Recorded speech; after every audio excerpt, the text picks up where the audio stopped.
This administration, the Trump administration, the Nome administration, is enforcing the tools Congress provided. We expect cooperation, not obstruction. The consequences are not hypothetical.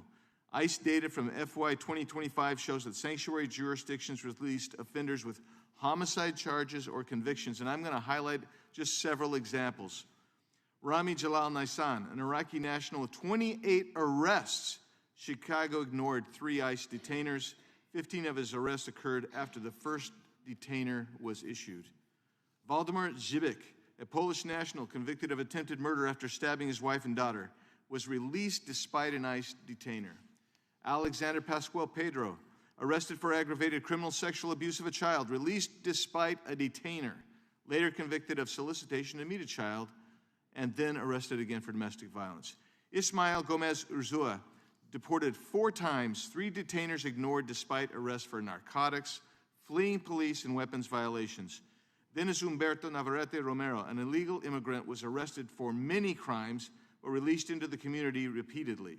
He went on to allegedly rape a woman on a trail in Fairfax County. Abraham Gonzalez, Venezuelan gang member, arrested in Denver for aggravated assault, motor vehicle theft, and felony menacing.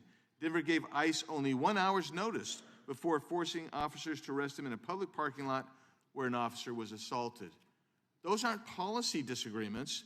Those are public safety failures, a willful desire to hold the community or put the community in danger.